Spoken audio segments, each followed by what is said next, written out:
Alors le titre aujourd'hui du message, c'est La révélation est-elle aussi pour les faux oins? Ou en d'autres termes, un faux oin peut-il être inspiré par Dieu? Ah, c'est vrai que c'est une drôle de question. Et généralement, on ne se la pose pas, car on préfère penser qu'ils sont tous maudits, qu'ils sont sans révélation, et que Dieu ne leur parle pas. Il n'a aucune communication avec ce genre de mécréants et ce genre d'usurpateurs. Alors, on va remettre au bon endroit une borne qui a été déplacée. On va rétablir une vérité qui n'a servi qu'à élever le niveau d'orgueil de beaucoup. Beaucoup ont vu l'onction comme un titre de noblesse. Ils se sont vus au-dessus de la mêlée et ils se sont crus sans doute plus méritants que les autres. Jésus disait, Moi je vous dis, aimez vos ennemis, bénissez ceux qui vous maudissent. Il, donc Dieu, fait lever son soleil sur les méchants et sur les bons, et il fait pleuvoir sur les justes et sur les injustes.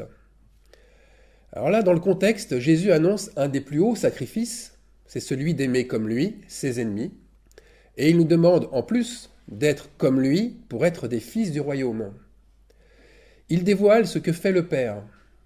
Le soleil qui se lève sur les méchants, est-ce qu'il serait pas, ça serait pas l'inspiration divine? La pluie, elle qui tombe, est-ce que ça serait pas la parole quand elle tombe sans exception sur tout le monde? Nous devons nous rendre à l'évidence que la parole de Dieu, celle qui vient à nous directement, qu'elle soit par inspiration, par vision ou par révélation, eh bien cette parole, elle n'est pas destinée uniquement à un peuple saint, aux élus ou à une élite quelconque. Nous voyons dans la Bible que Balaam la recevait, cette parole. Mais aussi le roi d'Assyrie, Sanchérib, qui se vantait d'être béni par l'Éternel et qui priait le même Dieu que celui des Hébreux. Nebuchadnezzar, le roi de Babylone, qui était l'oppresseur des Israélites, il a reconnu le Dieu des Hébreux après que les 3 Judaïtes soient ressortis intacts de la fournaise, et il a obligé son peuple à s'y soumettre aussi. Donc on voit bien, Dieu ne rejette personne, il ne fait aucun favoritisme.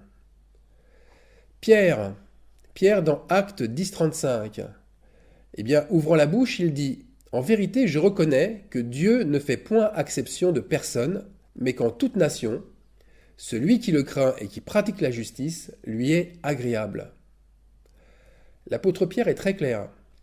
Il suffit de craindre Dieu et de pratiquer sa justice pour lui être agréable, et donc pour recevoir de lui sa parole. C'est une loi divine aussi évidente que la pluie mouille tout le monde, et que le soleil n'est pas fait que pour une petite partie seulement de la planète. Alors la question, pourquoi la parole est-elle si mélangée? La parole, pour qu'elle arrive pure dans une personne, ne doit pas passer par le filtre du péché. Ésaïe 59, 2 nous le reconfirme. Mais ce sont vos crimes qui mettent une séparation entre vous et votre Dieu. Ce sont vos péchés qui vous cachent sa face et l'empêchent de vous écouter. Le péché. Le péché, c'est ce qui fait que la parole est déformée à son arrivée chez le croyant.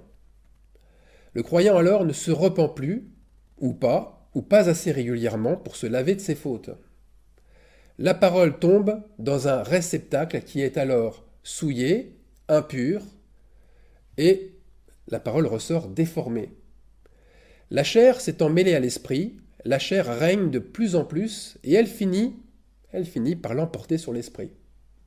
Résultat, l'exhortation ou l'enseignement divin tourne à une réflexion charnelle qui n'a plus rien à voir avec une révélation. Alors bien sûr, il y a à l'arrivée un mélange entre ce qui est de la révélation et ce qui est de la connaissance. Et comme le dit Paul, la prophétie est partielle. Comme nous l'avons lu aussi avec Ésaïe, la face de Dieu est cachée. On ne la comprend plus comme avant. C'est d'ailleurs ce qui fait perdre les pédales à plusieurs. C'est le pourquoi du fait qu'on ne la comprend plus comme avant. Ils pensent à ce moment-là que l'homme ou la femme de Dieu qui est en face d'eux est toujours inspiré. Ils ont reconnu en elle ou en lui des paroles fortes, des actes impressionnants démontrant la puissance de l'esprit. Ils ont reconnu un disciple qui marche sur les pas d'un père de l'Église. En fait, ils sont restés séduits par ces discours aux formes intelligentes et novatrices. C'est pourquoi Jésus nous met tant en garde. C'est pourquoi il précise que même les élus pourraient être séduits. Et en cela, ces ministres de la parole, eh bien, ils se placent comme des prêtres consacrés, c'est-à-dire qu'ils ont un charisme qui les rend convaincants et inspirés. Ils cultivent même leur don de la communication orale en s'inspirant de diverses méthodes. Et on l'a vu avec le talent des sophistes, les sophistes grecs, ce sont les mêmes maîtres de la rhétorique. Ils sont cultivés et philosophes, ils enseignent avec une forme de sagesse, ils ont l'art en plus de parler en public, ils excellent dans la science du raisonnement. Or, ils vont, au bout d'un moment, faute de révélation, ils vont devoir cacher leur incompétence divine. Sous quelle forme? Eh bien, sous deux formes. La première dans des mensonges, et ensuite dans un paraître. Ils ont des doctrines diverses et étrangères qui n'affermissent pas le cœur par la grâce, et leurs aliments ne servent à rien pour ceux qui s'y attachent. Ça, c'est ce que nous dit l'auteur de la lettre aux Hébreux, qui précise quand même de ne pas se laisser entraîner par cette séduction. C'est Hébreux 13, 9. Alors l'apparence de la piété les caractérise aussi, comme le dit Timothée. Ils n'ont pas la force, ils ont juste l'apparence. Ils n'ont pas l'amour de leur prochain. Alors pour beaucoup, ils ont connu un temps de gloire, un temps où ils ont craint Dieu et se sont mis à pratiquer la justice de Dieu, et où ils ont demandé à le servir en apportant la parole. Et à ce stade, Dieu les a oints. Oindre, c'est différent de recevoir l'Esprit Saint. Oindre, c'est recevoir l'huile nécessaire à exercer une fonction, à exercer une mission ou un ministère. Prenons l'exemple des Lévites. Les Lévites étaient oints, c'est-à-dire qu'ils étaient consacrés pour exercer leur service divin. Les prophètes aussi étaient oints, et ils sont toujours oints pour recevoir une onction spéciale. Et aujourd'hui, c'est pareil. Un évangéliste ou un pasteur reçoit une onction spéciale. Alors remarquez bien, combien de Lévites ont été retranchés par manque d'obéissance? C'est pas parce qu'ils étaient oints qu'ils étaient saints et parfaits. Et bien qu'ils connaissent la nature de chacun, Dieu n'a jamais refusé un ministère. Il n'a jamais donné à l'un plutôt qu'à l'autre. Le problème, c'est que ces personnes, donc ces serviteurs de Dieu, bien intentionnés au départ, ne l'ont été qu'à un moment de leur vie. Et oui, vous chassez le naturel, il revient au galop, comme le dit l'adage bien connu. Il faut en convenir, le perfectionnement des saints, les ministères ont été confiés à des hommes et à des femmes aussi, mais impies, déchus de la grâce. Ils sont apôtres, prophètes, évangélistes, pasteurs et docteurs. Ils ont les 5 ministères. Alors Dieu confie-t-il son troupeau à de telles personnes, avides de gains, avides de pouvoir et de surcroît sans scrupule? La réponse vient de Jésus lui-même, qui met en garde ses disciples. Je vous envoie comme des brebis au milieu des loups. Des loups, c'est ce que sont la plupart de nos conducteurs aujourd'hui. Et ces croyants ne sont pas devenus des loups, ils l'étaient bien avant leur naissance. Ils ont simplement été, à un moment donné, séduits par leur propre importance. Voyant qu'ils pouvaient utiliser la parole pour leur propre intérêt, ils sont devenus des manipulateurs experts. Et ils se sont accoutumés à jouer ce rôle malhonnête qui les a servis à se propulser en leader. Mais est-ce qu'ils pouvaient agir autrement? Est-ce qu'ils pouvaient agir autrement que leur mauvaise nature les en incitait? Et que les démons aussi, qui rôdaient autour d'eux en attendant le moment favorable? Mais pourtant Dieu les aime, Dieu leur parle, et Dieu les châtie comme ses enfants. Vous connaissez le verset de l'Épître aux Galates? On ne se moque pas de Dieu, et ce qu'on a semé, on le moissonnera. Mais alors, pourquoi Dieu les laisse-t-il agir si longtemps? Il pourrait si vite couper court à leur mascarade. Eh bien, comme le Seigneur ne se repent pas de ses dons, il laisse faire. Il constate que sa parole n'est plus entendue. Il ne condamne pas, au contraire. Il utilise de multiples signaux d'alerte, en avertissant à maintes reprises tout le monde, les brebis, mais aussi les loups. Pour les brebis, il leur dit la chose suivante. Prenez garde que personne ne vous séduise, car plusieurs viendront en mon nom, disant « Moi je suis le Christ ». Il avertit aussi les faux Christ de leur égarement. Mais l'orgueil et les démons augmentant en force, eh bien l'escalade de leur ignominie continue. Et leur cœur s'endurcit, rejetant les conseils, repoussant les conseillers, accusant les porteurs de vérité de menteurs. Alors c'est logique, la phase de non-retour arrive. Les effets de ce fameux péché contre l'esprit tombent comme un coup près, et ils finiront par accuser Dieu du malheur qui leur arrive. Alors, n'y voyons pas une forme d'injustice venant de Dieu. C'est tout le contraire en fait. Même en connaissant ceux qui vont le trahir, Elohim, Dieu, leur donne ce qu'il leur demande. Jésus savait que Judas Iscariote finirait par le vendre aux pharisiens pour 30 deniers, mais cela ne l'a pas empêché de lui donner les mêmes dons, la même onction qu'aux autres disciples. Demandez et l'on vous donnera. Cherchez et vous trouverez. Frappez et l'on vous ouvrira. Car quiconque demande reçoit. Celui qui cherche trouve, et l'on ouvre à celui qui frappe. Lequel de vous donnera une pierre à son fils s'il lui demande du pain? Ou s'il demande un poisson, lui donnera-t-il un serpent? Et écoutez bien là. Si donc méchant comme vous l'êtes, tiens, Jésus parle de méchant. Pourquoi prend-il l'exemple du méchant? Si donc méchant comme vous l'êtes, vous savez donner de bonnes choses à vos enfants, à combien plus forte raison votre Père qui est dans les cieux donnera-t-il de bonnes choses à ceux qui les lui demandent? On vient de le lire. Même aux méchants qui frappent, qui lui demandent, il leur donnera de bonnes choses. Il leur ouvrira la porte. Il leur ouvrira sa porte. Jésus ne va jamais contre sa parole. Et sa parole semble à bien des moments le mettre en porte-à-faux, en état de faiblesse, et je vais même aller plus loin, en état de perdant. Mais notre Sauveur aime cela. Il aime cette situation. Il bénit l'ennemi. Il bénit le méchant qui lui demande, qui l'invoque, comme s'il était son propre fils. Il donne les mêmes chances de réussite à tous, petits et grands, juifs ou païens, intelligents ou pas, riches ou pauvres, l'oppresseur comme le libérateur. On vient de lire tout à l'heure avec Nebuchadnezzar. Les méchants comme les humbles de cœur, les blancs comme les noirs. La règle d'or, c'est « il n'y a aucune limite à ses dons et à son amour ». Le méchant serviteur pourrait-il se plaindre de Dieu? Pourrait-il lui reprocher qu'il a été injustement servi en dons et en connaissances?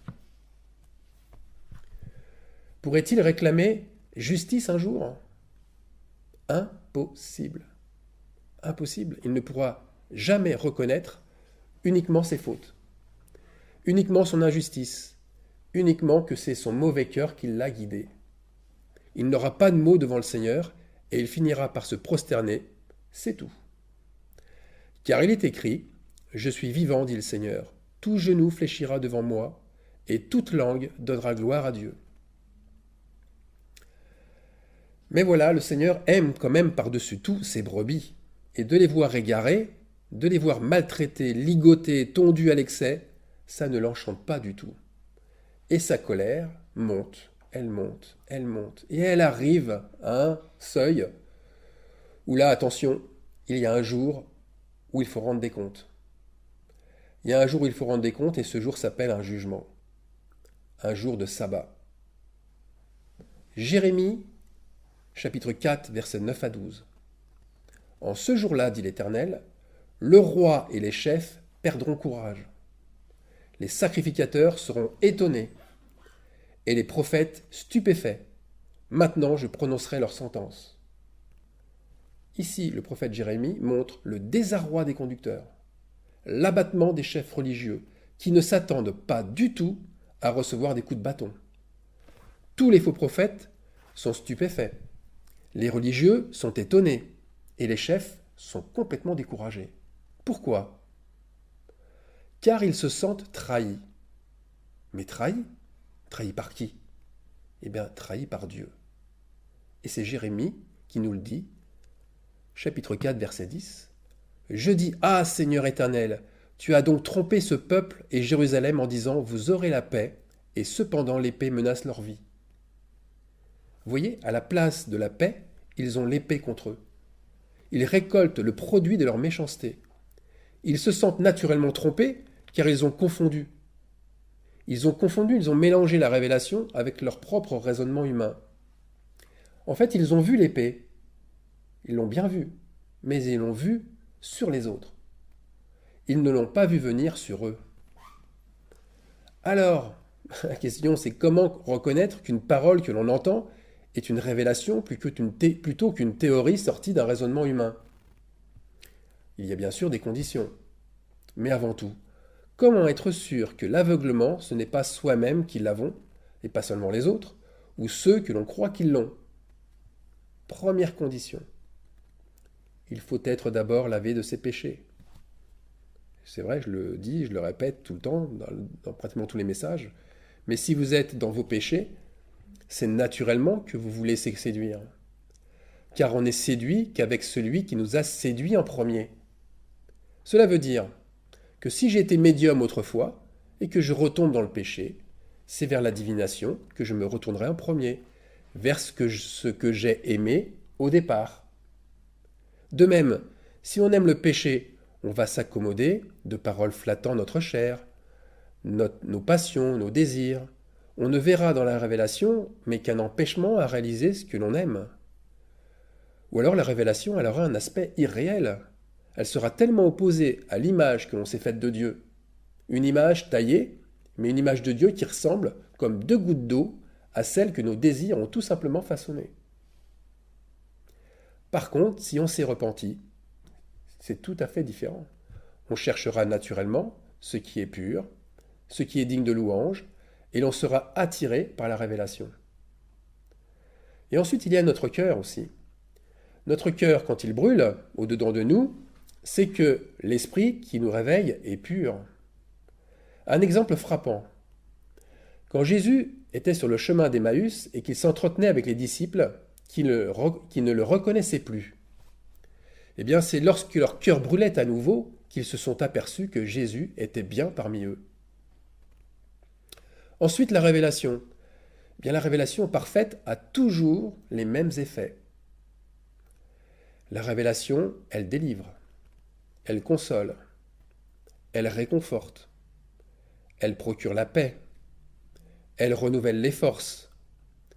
La révélation apporte une connaissance pour sortir d'un problème ou d'un blocage. Elle rétablit une pratique oubliée ou ensevelie. Elle replace les bornes anciennes à leur véritable place. Elle met toujours Dieu en premier, en évidence, aux premières loges. La révélation nous inclut avec notre Dieu dans un plan d'amour et de partage sans égal. La révélation nous redonne de l'estime de soi, de la dignité, de l'assurance, de l'espoir, du courage. Et enfin, la révélation augmente notre amour qui est à la base de notre foi.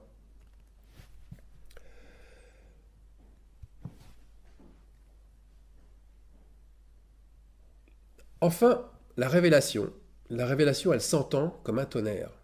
Elle résonne.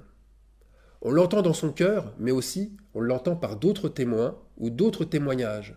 Par exemple, une vision, ou une prophétie, ou un événement similaire, une expérience vécue. Si la parole apporte toutes ces choses, on a véritablement une révélation parfaite. Par contre, si elle n'apporte pas cela, c'est qu'elle n'édifie pas sur le fondement des apôtres. Elle n'édifie pas sur le fondement des prophètes dont Jésus-Christ est la pierre angulaire. Mais alors c'est quoi? Eh bien c'est un autre fondement que l'on vous apporte alors. Cet autre fondement est destructeur et il établit la peur. À la place, c'est la peur, c'est la crainte, c'est l'angoisse, c'est l'oppression qui arrive. C'est une soumission forcée. On vous pousse à une obéissance aveugle. Vous vous sentez obligé à faire. Vous êtes contraint sous l'intimidation à adopter règle sur règle, précepte sur précepte. Et vous vous voyez diminué, humilié, rejeté, mis sur le banc des accusés, ou des fois même à l'inverse, vous vous sentez flatté. Vous vous sentez même reconnu par un groupe, parce que vous vous sentez supérieur sur bien des points aux autres. Alors, vous êtes dans cet état de fausse sécurité, protégé par le discours d'un serviteur de Dieu qui impressionne par son assurance, qui impressionne tout le monde par le ton de commandement qu'il a. Eh bien, tout cela, ce sont des ressentis d'un autre monde. C'est un autre monde que celui du royaume de Dieu. Et le royaume de Satan ressemble tellement à cette description. Vous devez par conséquent examiner et vous examiner pour savoir si tout esprit provient de Dieu ou de vos passions, qui bien souvent sont surdimensionnées par le diable et par ses démons. Alors bien sûr, je sais que certains en m'écoutant vont faire des bons. Ils vont avoir un sentiment d'indignation parce qu'ils se sentent trompés, abusés, et parce que vous pensiez que Dieu contrôle tout, qu'il est omniscient, et avec ses facultés, Dieu n'aurait jamais laissé une de ses brebis se perdre comme cela. C'est vrai qu'il est parfois difficile de concevoir un Dieu permissif face au mal. Alors que les dogmes religieux, eux, n'arrêtent pas d'insister sur la protection totale de Dieu, sur le haut refuge de Dieu en nous. Ils n'arrêtent pas d'insister sur le devoir de chasser les démons constamment. Et pourtant, c'est l'inverse qui se passe. Les démons, les forces du mal reçoivent un pouvoir que nous trouvons illégitime, alors que Dieu lui-même le trouve juste. Ils demandent, alors ils reçoivent. C'est la loi que Dieu a instaurée. Dieu ne se repent pas de ses dons. Mais toute cette stratégie, si on peut l'appeler ainsi, toute cette stratégie a un but louable, l'humilité. L'humilité de reconnaître qu'il n'y a aucun être humain fort et intelligent. Et moi j'ai écrit fort et intelligent en majuscule et en gras. Il n'y a aucun être humain qui soit fort et intelligent, ça n'existe pas. Quelle folie de se croire supérieur aux autres. Vanité des vanités, comme le dit l'Ecclésiaste. Tout est vanité et poursuite du vent. Pourquoi pensez-vous que le Seigneur nous appelle-t-il « mes brebis » Il n'a pas pris cette image au hasard. Il connaît notre faiblesse à suivre n'importe qui et à se jeter dans la gueule de n'importe quel loup déguisé en brebis. Une brebis, elle, n'a aucun moyen de défense et son raisonnement est très lisible. Dès qu'elle a peur, elle se rassemble avec les autres. Elle adopte exactement le même comportement. On appelle ça l'instinct grégaire. Ou alors, elle suit la première brebis qui part. C'est un animal, nous n'oublions pas, de sacrifice. Et les loups, eux? Eh bien, les loups, qui se croient invincibles et maîtres du troupeau, mais au final, ils sont comme les brebis. Ils sont apeurés et affolés dès qu'ils se sentent démasqués. Alors, je ne dénigre pas l'être humain ici, mais au contraire, je souhaite faire comprendre que sans notre divin berger, nous sommes tous voués à l'échec et à la perdition. Tous, sans exception. Notre identité véritable, elle ne peut être séparée de lui. Notre identité véritable, c'est l'humilité. C'est le principal trait de caractère du royaume de Dieu. Tous ceux qui en sont dépourvus resteront derrière la porte. Ils resteront là à se lamenter sur leur sort, malgré toutes les victoires qu'ils auront accumulées pour Dieu. Beaucoup d'hommes et de femmes, autrefois qui étaient israélites, mais ils n'ont pas reconnu Jésus-Christ comme le Messie lorsqu'il était venu. À cause de quoi? À cause de l'humilité. Les rois, Saül, Salomon, Osias, tant décriés, ils ont remporté un nombre incalculable de batailles ou de victoires. Mais à la fin, que reste-t-il de leur belle renommée? Que reste-t-il de leur couronne, de leurs médailles, de leurs trophées? Rien. Rien ne tient dans la balance divine. De la même façon, de grands prédicateurs, de grands hommes de Dieu, des étoiles du christianisme érigés en rois, seront comme ces anciens rois d'Israël, comme ces anciens rois de Juda, ils seront stériles à cause de leur manque d'humilité. Je dois justement, en toute humilité, vous faire part d'un témoignage personnel. Quand j'ai commencé à recevoir régulièrement des messages, et que j'ai commencé aussi à recevoir des révélations du Seigneur, je lui ai posé la question suivante. Pourquoi moi? Je n'ai jamais rien fait d'extraordinaire. Et dans mon cœur, j'ai eu cette pensée forte, parce que tu t'es humilié. En prenant ma Bible, à ce moment-là, je suis tombé directement sur le psaume 25 de David au verset 9, qui dit « Il conduit les humbles dans la justice. Il enseigne aux humbles sa voie. » Mes amis, mes frères et sœurs, que préférons-nous? Une fausse sécurité? Une gloire éphémère? La reconnaissance des hommes? Ou bien est-ce qu'on préfère l'humilité, cette humilité qui précède une gloire partagée avec notre Seigneur, et pas pour un temps, pour l'éternité?